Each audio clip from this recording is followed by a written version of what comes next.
Welcome back, and welcome to the third chakra, known as Manipura chakra. In Manipura chakra, it's also where we find Uddiyana Bandha. This is our heat-generating energy center. This is the divine well-being within ourselves that fuels our desires. This is our willpower. This is our affirmations. This is our commitments. And this is also where we find resistance. Sometimes we go against ourselves in this particular chakra. Some of us, including myself, have an extremely overactive third chakra. We are go, go, go, go, go. We are constantly following that flame. This is a space where we need to learn how to modulate our impulses that arise. Maybe even write them in a journal and circle back to them later. But this is a space where we also can find ourselves getting very overwhelmed at times. In this particular chakra, it's found in the developmental stage of the terrible twos. And so this is where we find our asserting our willpower, asserting our claiming. This is mine. No. Yes. I don't want that. So this is that experience of really claiming what is yours. And when we take this experience and we take this claiming, we also want to be very mindful that we want to be very apt to taking responsibility for that which we are asserting our claim to. And sometimes if we're overcommitting ourselves, we may find ourselves saying, I have to, instead of saying, I should, or I choose to. I choose to do this experience. I choose to run my business. I choose to do X, Y, Z. And so we give ourselves this experience or this time to sit and go through and dive into this Manipura chakra, dive into our desires, to really take responsibility for them, to own our power, to own those experiences, and to not get trapped in any of the blame game. If something happens, we don't blame it on somebody else. We consciously accept what happened as it is, and we learn from that, and we turn around and we utilize that to fuel our fire to then turn around and find a way to create a setback into a success. And so what is a deficient third chakra? A deficient third chakra is one that really slows you down. It's that victim mentality. It's that victim mindset that you're not good enough, that you're pretty passive about things. You don't really have strong boundaries. It's an inability to relax at times. You find that if you're relaxing, that you're wasting time, that you're not doing something. This is a space where it's the workaholic syndrome. And so that is a deficient, or maybe not so much a deficient, well, workaholic would be more excessive. But the victim mindset, the not being enough, the not having enough boundaries, the passivity, these are all qualities and traits of a deficient third chakra, a deficient third Manipura chakra. Now, what is an excessive? Well, I kind of sort of just took us there. Excessive meaning we're workaholic, we're go, go, go, the inability to relax. Sometimes you're quick to blame. Oh, the technology, it could be the operator's error, but we blaming it on technology or we blaming it on somebody else. And so this is a space where we play the blame game, and we tend to not listen to that, oh, well, if I just took responsibility for it, I could have averted this situation. So the asana practice that we work on is really stoking this fire. It's really churning all of these experiences and turning all of these different outcomes into something that we can utilize, something to our gain or to our benefit. And so we're going to begin with Kapalabhati breathing, which is the pranayama that stokes the fire, or any type of stoking fire practices, pranayama practices you would like to introduce your students to, or your own personal class and experience to do. But we're going to begin here with Kapalabhati breath. What you're going to need for this class is your blanket, and I have here my yellow chakra blanket, and you're also going to need, of course, your mat, and you can double up or triple up your mat for the poses that we do on our backs. And I will also encourage you to utilize any other tools from the props that you're familiar with using. If you've been practicing with me for a while, you are very familiar with using the blocks and the straps, pillows, and any other props that you tend to have around your home. In Kapalabhati breathing, it's an active pumping of the breath. And so I'm going to demonstrate what that is to you, for you, and then you're going to follow along. If this is too intense for you or you're pregnant, then we're not going to do Kapalabhati breathing. And instead, you're just going to focus on really deep inhales and exhales, really allowing yourself to connect to this stoking of the fire of the belly region. So go ahead and close the eyes if that's for you. But for now, if you're familiar with Kapalabhati, then go ahead and take yourself there 54 rounds. Otherwise, everyone else that's learning it, go ahead and follow me, and we'll only do it for a few rounds. So let's begin by sitting up on something to elevate our hips. I really enjoy utilizing a block to elevate my hips. And you want to sit towards the middle center edge of your block so that you have a nice little anterior tilt and that the booty is sticking out and the pelvic floor is drawing down, opening up the space in the belly region to create space for this pumping action.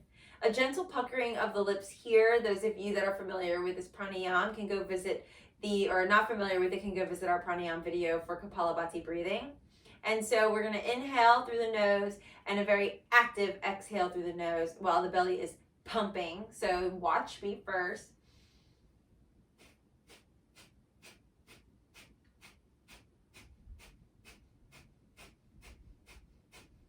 A very active exhale, passive inhale. It will naturally occur. You're contracting the diaphragm, you're contracting the abdominals pretty significantly, pretty quickly, and then you're matching a very passive inhalation to capture some breath to keep the pumping going. So we're stoking this fire. Another version of stoking the fire would be Bhastrika breathing, which is a pumping of the arms, and you're pulling the elbows down by your sides, inhaling and exhaling very aggressively. Out the mouth is the exhale, okay? At the end of the exhale, you let everything out at the last round. Retain and come all the way up and sit in that space, holding absolutely nothing in the body, no air, just space, okay? Same thing we're gonna practice with Kapalabhati. Let's begin. Bring your hands down, resting position for the belly. Relax your face. In and out the nose, gentle pucker of the lips not to strain the mouth. And let's begin. Close your eyes if you feel comfortable. About 54 rounds. Let's go.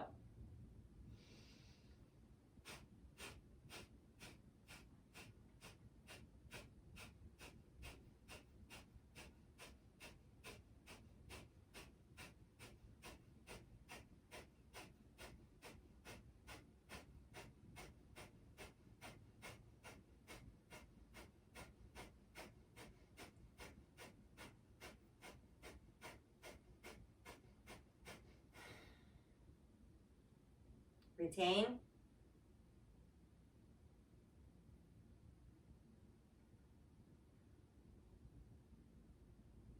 Inhale when ready. And exhale. Nice. Let's go ahead and transition to standing. And in standing pose here, we're really focusing on this Manipura chakra, on this third chakra. Okay, we're really focusing on the Dantian energy. And it really stems from the core of our bodies, about right around the belly button area, and then up towards the bottom edge of the rib cage. This whole area wraps all the way around, and this would be known as the Manipura chakra. This is where it's housed. This is where we store lots of this energy, and so we're going to start to break down some of this experience. Let's start with Parshva Urdhva Hastasana. And the feet hip distance apart, or you can have them together. It really is just dependent upon your own personal stance. And you want to have the aces, the points of the hip points pointing forward, toes pointing forward, heels behind you, the perfect number 11. From this space, let's go ahead and take the hands up, interlace the fingers, let the shoulders relax here. So just a natural inhalation, taking the arms up. Excuse me. And then reach up, drop the shoulders. Nice. Now pull everything in, zip up, inhale, lengthen. And then keeping everything in one line, like pull yourself up, get a nice stretch, very nice, lifting up out of the ribs, and then letting the fingers steeple, trace this line of energy over towards the left, resist the urge to kick the hips out, pull the left shoulder forward, and then lift through the right rib cage. Nice. Keep pushing down through the left hip, push down through the right foot. Very good. Find a moment here to pause, receive the nectar of this breath. Really press down actively here. Belly button is drawing in on the exhale, tailbone down towards the ground. And now inhale, pull ourselves back up. Trace this line over to the right. Pull the right shoulder under and pull the left shoulder back. Again, you want your hips squared here as to not let them come too far out.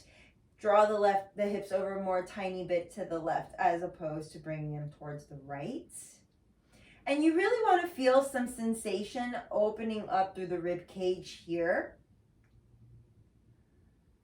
And now we come back to center and a tiny back bend. So as we do this, we want to push the pelvic floor forward, squeeze the glutes, engage the thighs, and lengthen up through the heart, just bringing the elbows or the arms to frame the ears. And resist the urge to stick your booty out. And then let's come back to center and release the hands down by your sides. And just notice what that feels like, a charge of energy surging through the shoulders, all the way down the arms, down through the fingertips, out through the fingers. Very good. Stay here for a couple more rounds of breath.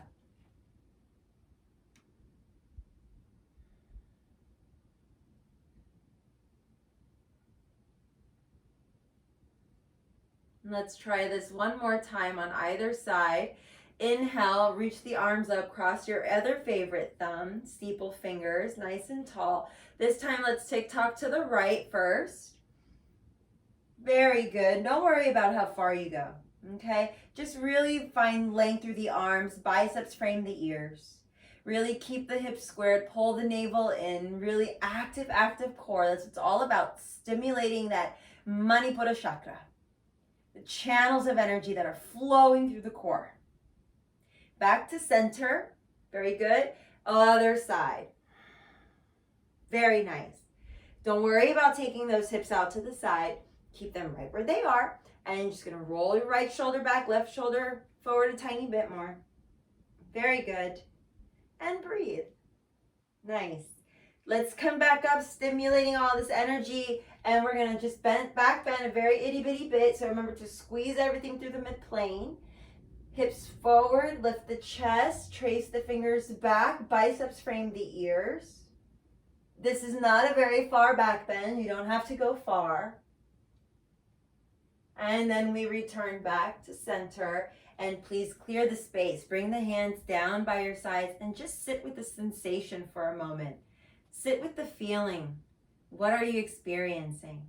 And just stay present with that for a few more breaths.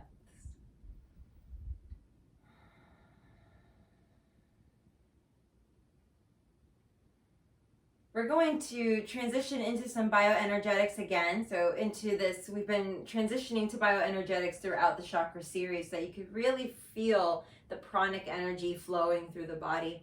And so in this pose, we're going to do a standing crescent bow pose. And it's really, really better to practice this pose with a partner, but in COVID times, it's pretty hard to find a partner in your home. So if you don't have a partner in your home to help support you, then you're really gonna work on stimulating where you are without going too far back, okay? Everyone else that does have a partner around nearby that can help you, they will basically be spotting you. And I'm gonna go through the sequence as I don't have a partner, but we'll explain to you where your partner would be. So I'm gonna turn about catty corner here so that you can see my corner right side of my body. My feet are hip distance apart. I'm going to scoop the pelvic floor slightly in so that I can draw the tailbone down towards the ground.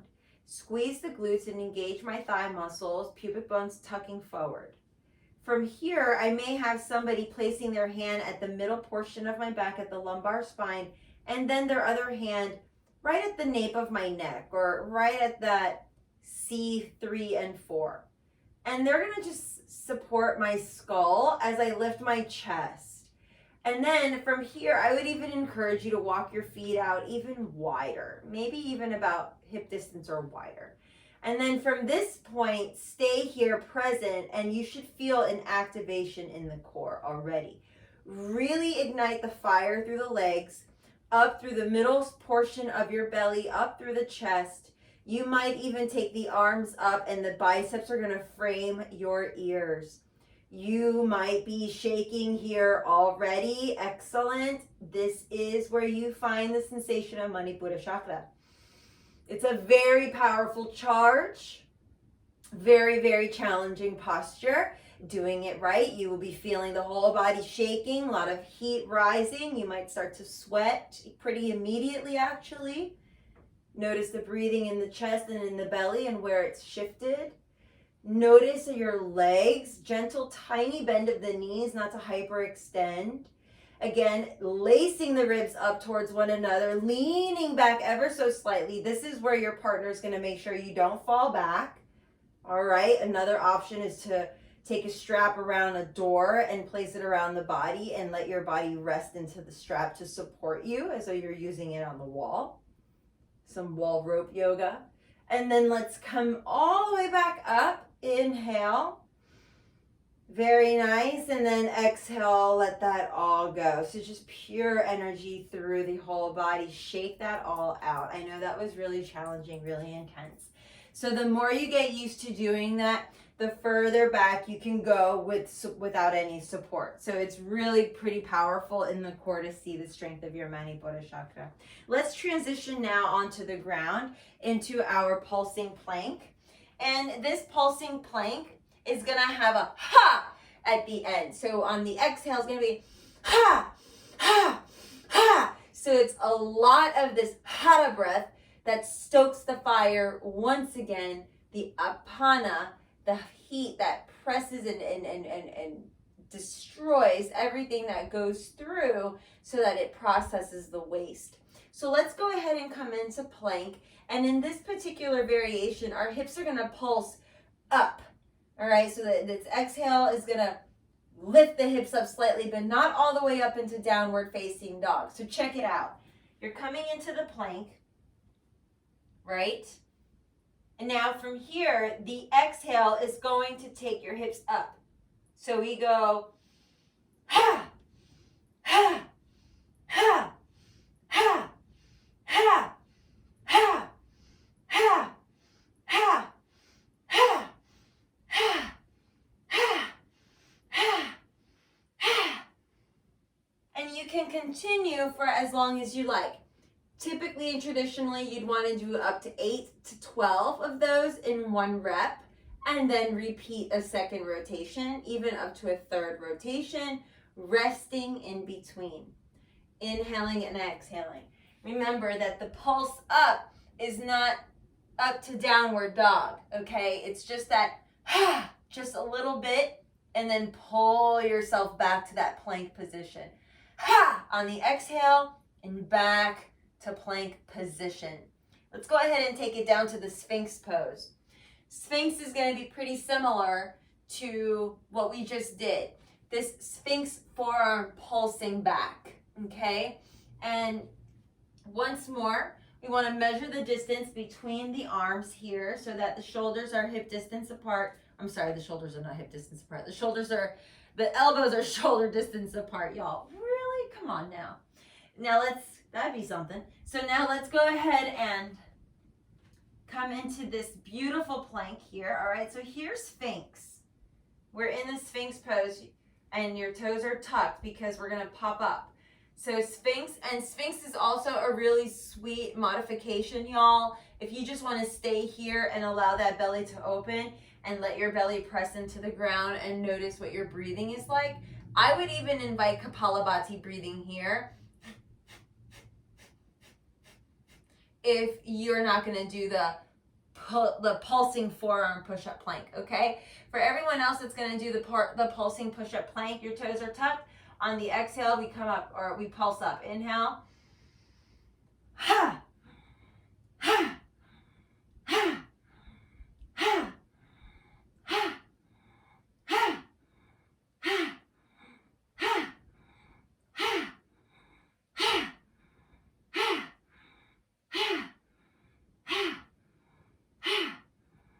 ha. Back down. Take it all the way down to the ground and create a pillow with your head. With your forearm on the ground. Create a pillow and let yourself rest here. Now, some of you might stay here. Others of you are going to take your arms out to a T. We're going to work on coming up into Salambhasana, locust pose. Again, our belly is pressing into the earth here. So we're really rooting and connecting our fire chakra into the earth. And we're going to take flight. So we're also adding the element of air. And we're inviting the Anahata chakra, as well as the swirling sensation of the serpent energy being on the earth and being on the ground on our bellies in our Swadhanasta chakra, which is our sacral chakra or the second chakra. So arms out to a T if that's for you, or arms down by your sides. And then let's go ahead and lift up into, you can either take your legs up if you want, or you can keep them down on the ground, pressing into the bottoms of your feet, lifting up into your Shalambhasana.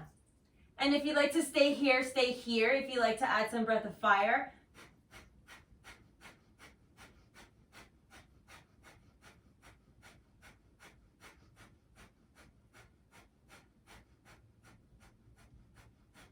and then once you're tired, you're going to go ahead and let it all down. Go all the way down to the ground. Very, very good. And then just windshield wiper your knees from side to side. And that just helps to alleviate any lower back tension here, y'all. Nice. Go ahead and flip all the way over onto your backs. And we're going to come into a reverse tabletop position. Okay. So go ahead and bend your knees. And so in this particular pose, we're really stoking the fire by pressing everything up to the sky. What you're going to do here is you're going to bring your feet hip distance apart. You're going to come into a nice flat little altar table.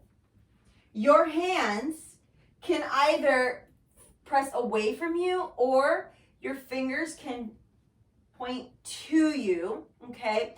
Really depends on how you feel about that, because some have wrist sensitivity, okay? So really honor your sensitivity there, all right?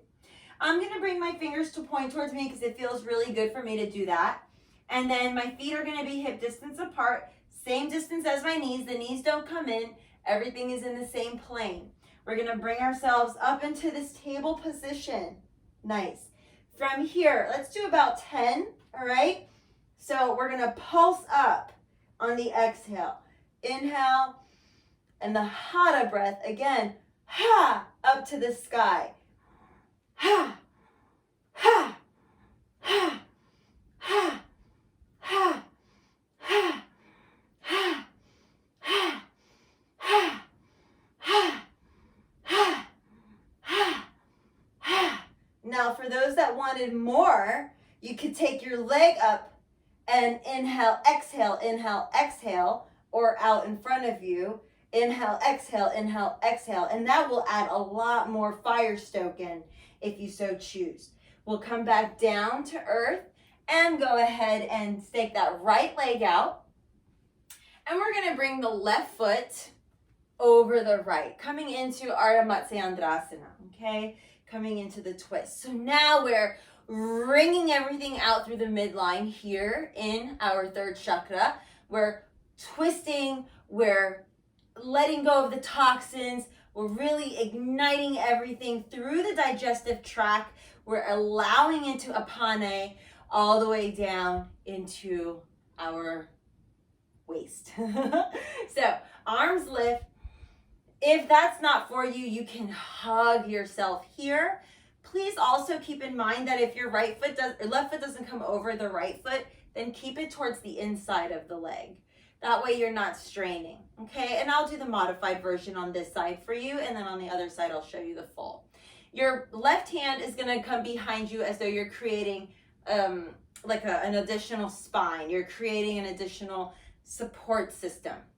And you're hugging your left knee in here and looking over your left shoulder, okay?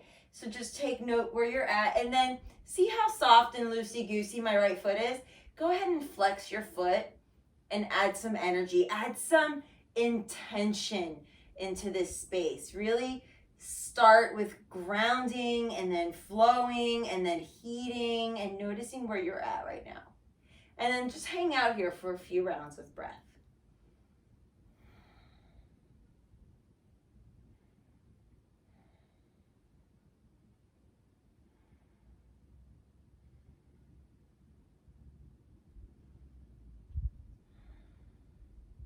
Now we're going to take this back to center. Very good. And let's extend the left leg and bring the right knee in. So I promised I'd show the other version on this side. So on this side, we're going to go ahead and take the right foot over the left, even though if you kept the foot on the inside on the first side, you're going to go ahead and keep the foot on the inside on this side. Lengthen up tall so you have a nice erect spine. Hug your elbow around your knee and take the right hand behind you once more, creating an additional spine. So you really want your palm of your hand to be right at the spine, right in the center of the sacrum. Your left elbow can come to the outside of the right knee if that's for you, and you might stay there and find a few more rounds of breath, really connecting to breath there.